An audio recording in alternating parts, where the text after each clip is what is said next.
بسم الله الرحمن الرحيم. الآن سندخل في المسألة الخامسة والخمسين 55e مسألة. في قول الله تعالى والذين عقدت أيمانكم فأتوهم نصيبهم.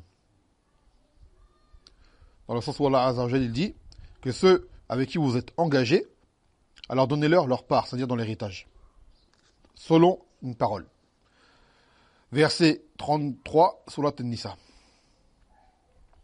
هذه الآية تدل على إيراث الحلفاء من حلفائهم وقد جاء آية أخرى تدل على خلاف ذلك وهي قوله تعالى وأولو الأرحام بعضهم أولى ببعض في كتاب الله. Donc là, ce verset, comme le dit l'auteur, rahmahullah ta'ala, dans son apport, montre que nos alliés, ceux envers qui on a fait un pacte, ont leur part d'héritage. Et un autre verset est venu démontrer le contraire. Voilà, dans le sens où il dit et que les proches parents sont plus en droit, c'est-à-dire d'hériter dans le livre d'Allah Azza wa Jal. Dans le livre d'Allah Azza wa Jal, c'est-à-dire que l'héritage n'est que pour les proches parents et non pas pour les alliés.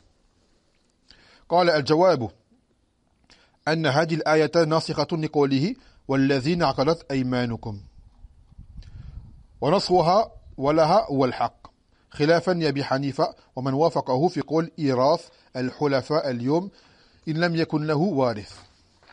Donc là, c'est tout simplement que ce verset-là est abrogé. Le verset cité là dans le Mabhaf est abrogé par le verset où Allah Azza wa Jal dit que les proches parents sont ceux qui sont en droit de mériter l'héritage. Ça c'est une bab al-nasir ou mansour. Et cela à l'opposé de l'avis de Abu Hanifa et ceux qui ont été d'accord avec lui, qui disent que l'allié a droit à une part d'héritage si jamais il n'y a personne, lui-même n'a personne dont il hérite.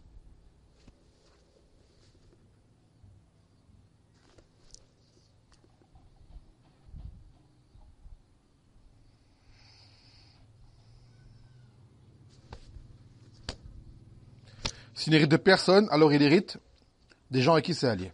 Ça, c'est le col de Abu Hanifa et de certains qui étaient avec lui.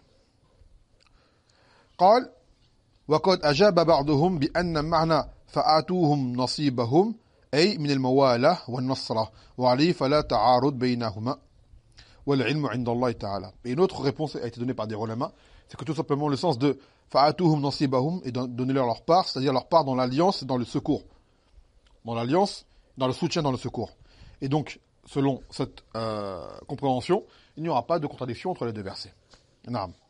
فبيد لقد نكتفي والحمد لله رب العالمين.